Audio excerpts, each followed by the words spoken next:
At sa mga nanonood po na Shakey's V-League, alauna po ng hapon ang ating airing schedule tuwing Monday to Friday pagkatapos po ng Balitang Hali dito po sa GMA News TV. Sabado naman po 12:45 p.m. At nahanap na po natin ang ating Shakey's Face of the Day. Si Alkay Talents Lagrada from Quezon City, 23 years old. Naku, naka-braces. Magsa-stack up yan. Retainers ba tawag dyan? Retainers, Michelle? Pwede naman. Pwede tanggalin. Pwede. Okay, so... Para ma-enjoy niya yung Shakey's Pizza. Yes. 16-12 right now. 4 po ang abante. Ngayon, naging 5 na ang abante. Sue Roses, nakakuha ng service ace. Yan ang nagiging problema ngayon ng Cagayan Valley sa second set.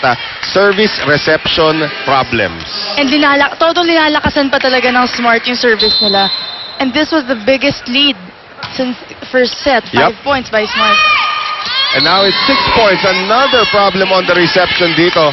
And I'm surprised Nespa Millar is just barking out instructions. Hindi pa siya tumatawag ng timeout para ma-address itong sitwasyon sa kanilang reception. At lumalaki na, namamagana ang kalamangan dito ng Smart Maynilad. Process once again. Jonella. Back row attack from Tipatsot. Uy, nakalusot.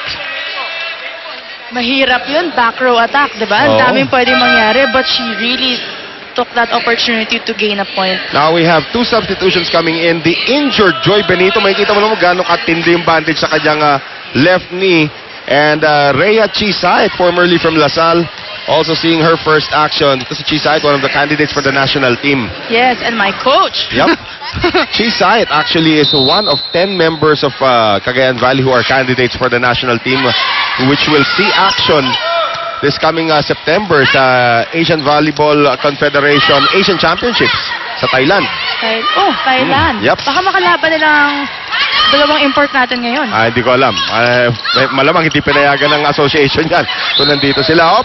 Net violation that will go against Smart Maynilad. Ito si Benito yung sinasabi natin kanina na may injury sa tuhod. Yes. Her right knee was actually the ACL knee. Ngayon yung MCL naman ang hampering yung kanyang kaliwang tuhod. But she can still play, she can still leap. Kailangan nila ng puntos eh. Here is Soltones. Jonella, nice dig. Here is Tabaquero. Down the line for Angge. Favorite talaga, no? Favorite lang down the line, lalo na ngayon na nasa harapan si Jem Ferrer. Right. So wala na silang ibang pupuntahan kundi down the line. So siguro ang kailangan gawin ng Smart, adjust pagdating sa down the line kasi alam naman nila dun pupunta yung bola. Chisait, napalakas ang kanyang serve. Of course, nung ating first conference, Chisait saw action for Lasal Dasmariñas. Yes, Lasal Dasma. 19-15. If it's Fun Family Pizza, it's gotta be Shakey's. Nacela Nika Guliman once again para sa Smart Maynilad. 4 pong inaalaga ang abante ngayon ng net spikers. Joy Benito, kulang pa sa leaping. Warming up. Lang. Still warming up.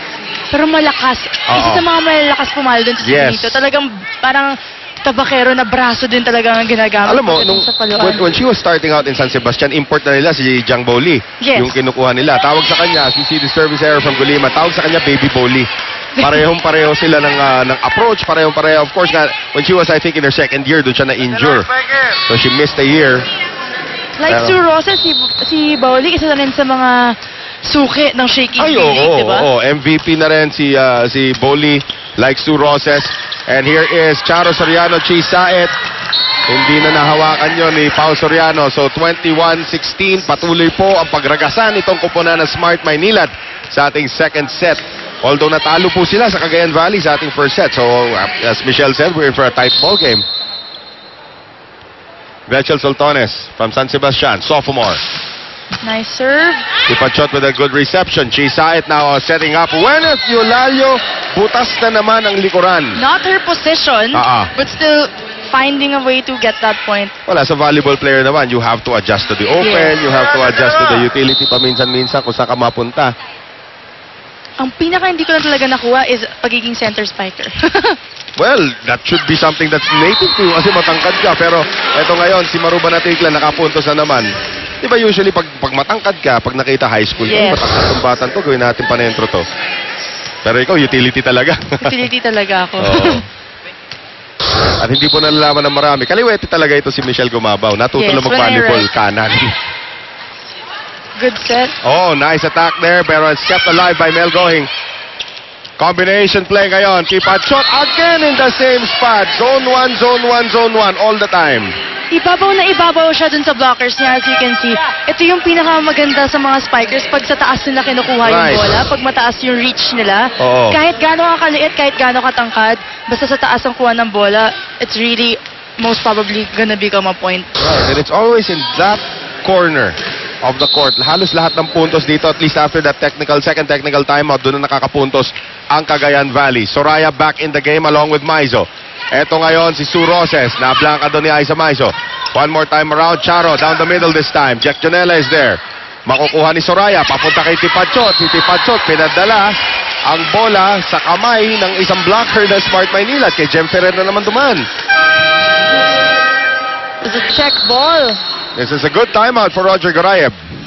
Dito sa down the line, kanina pa yan eh. Bantayan nyo na. Alam nyo nandiyan kayo sa gitna. Pag dito yung pumalog, bantayan nyo dito. Pag nag-cross court, bahala si Ben. Kaya nga, atin na tong set na to. Medyo alisin natin yung mga set. Atin na tong set na to eh. Kaya yung hirap natin. Tapos mabibigay lang din natin. Uli, end game na naman. No? Sinag-play ka. Si Mel. Ako po.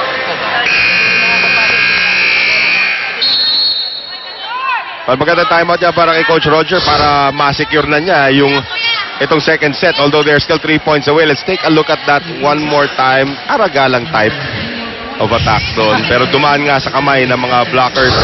I think it was a center blocker. Soriano. Yes, Pao Soriano. Or Charo Soriano rather. Charo Yan, dalawang Soriano na naglalaban. Dito na nagkakalituhan. Ferrer. And there's Sue Roses. Soraya, Tipachot. Nahanap pa rin si Tipachot. And Tipachot finds the hole. Dalawa na lang ang abante rito ng Smart Maynilad. I think we need another timeout. At titignan natin mamaya. Pag tumabla yan, you can guarantee Coach Roger will call it as we take a look at it again. Ang ganda ng shoot dun ni Soraya. Parang nalito lahat eh. Oo. Parang di nila kalaya. Aabot pa ba yan kay Tipachot? Inabot nga. Binagsak Puntos na lang. pa. Oo. Going. Ferrer. Quick set pero umover. Soraya ngayon. Aiza Maizo. At yung blanca niya. Dumaan sa kamay ni Banatikla. Isa na lang po ang kalamangan ng Smart. And now Jem Ferrer sits down. Babalik na si Ruby De Leon. Kailangan na mas matangkad na setter ngayon doon. Additional blocking na rin. Yes. Kailangan pa nagbablock ka, nasa loob talaga ng net yung Right. kamay mo para hindi wala nang chance para pumasok yung bola. Soraya ngayon. Para may tabla. Nakuha naman ni Soltones. De Leon, back set, Maruba na tikla, hinulog, binuhay naman ni Tipachot. Tipachot on offense, great block by Soriano. Great dig also by Cagayan Valley. Across ngayon, Banatikla out of position, tabla na tayo, 22 all. For those of you that don't know, pwede na gamitin ng paa ngayon, kaya Oo. anong pwede na katawan mo, Kahit basta ulo. mataas mo lang yung bola. Pero sa service, bawal. Bawal. Pwede yun, sepak takraw. 22 all, Soraya trying to give Cagayan Valley the lead. Gohing, De Leon, back set ngayon, Banatikla, binuhay pa rin. Sue Roses, yes! Cross court! Sue Roses really makes it look easy. Kahit mahirap na yung set, kahit buka na yung set, kaya pa rin niya i-convert to a Oo. point. And Sue Roses, one of the smarter attackers in the league. Of course, a two-time MVP. Charo Soriano, gusto na ibigay set point sa kanila sa kanyang serve. She's had 4 aces in this second set. Back set ngayon, Tipachot, grabe. You could hear the crowd, no? Oo, nakaupo agad sila eh. Kahit na ikaw, pag nakaupo ka sa bench, makita mo may pumapailang lang na ganyan. Alam mo na eh. Nasa labas ka, mas marami kang makikita eh. Oo. Compared pag nasa loob. Kaya okay na ako dito sa view natin eh. Ayaw mo na maglaro, ha? Okay Ano pa naman maglaro eh? We'll see ka dyan. Tied at 23. De Leon, one-hand set to Guliman. Hindi umabot. Set point, oo. Hindi umabot si Eulalia dun sa bola. At yan ang kagandahan sa isang veteran setter like Ruby De Leon. Kahit na hindi maganda reception, nagagawan pa rin niya ng paraan. Now, set point for Smart Maynila to tie us up at 1 apiece. Tipachot. Soraya, back to Tipachot. Power tip, nobody home. Tied at 24. Of course, saan pa mabibigay yung bola kung di sa highest pointer Right. na, diba? Tipachot. Well, ngayon, si Tipachot will be serving. That means Tabaquero moves down to the open. 17 years old. Think about it. Both teams need 2 points to win this set. Right. De Leon ngayon, bibigay kay Roses. Nakaabang naman doon si Angge Tabaquero. At tinitignan na lang yung dati niya kakampi. Okay ka lang, Maru? Cagayan Valley now with set point. Timeout, Roger Gorayev. Detect lang. Alam nyo doon ibibigay. Alam nyo na kanina yun. Kasi hindi naman ibibigay din. Matibay yun eh. Kaya ang drop mo yun. Sipagan lang natin ang kaunti. Kaya pagka ganun, tulak mo din sa dulo. I-contest kasi pilipit ka. Tapos nakaposisyon na siya. Kaya buti pa tinapon mo palabas yun. Pwede pa rin. Gamitin yung experience ninyo. Anong gagawin nyo dyan? Namang tayo eh. Sayang mo. Tira-tira. Dito ko ako. Sige. Sige na, laban. And the experience definitely falling to the side of Smart Maynila. Pero dinaan din to ni Angge Tabaquero sa kanyang experience na haba ng galamay. Hindi rin solid yung pagtama sa kamay ni Sue Roses. Kaya siguro bumaba na kagad yung bola. And now Tipachot trying to serve to take a 2-0 lead against the undefeated Smart Maynila Net Spikers. Nice serve. De Leon. Wala sa pwesto. Si Soltones, muntik pa makapuntos. Ang bilis nga naman ng libero na. Eto ngayon si Roses. Janela keeping it alive once again. Back row, Tipachot. Nando si De Leon. Sue Roses, itinaas para dito kay Soltones. Soraya ngayon, back set. Maiso, block and it goes out. And the set belongs to Cagayan Valley. Coming from behind, 22-19 ang kalamangan kanina ng Smart Maynila. Nakuha na naman ng Cagayan Valley second set. Now take a 2-0 lead, Michelle. Hindi na talaga nakagalaw yung Smart Maynila at pagdating dito sa set na to. Shaky-shaking play natin. Makikita natin, tinatampok. Etong si Aiza Maizo. Alam na niya yung gagawin niya. Well, 2-0 ang kalamangan dito ng Cagayan Valley. Ako po si Jack Junella ng Team Cagayan Valley at kayo ay nanonood ng Shake It V-League Open Conference ni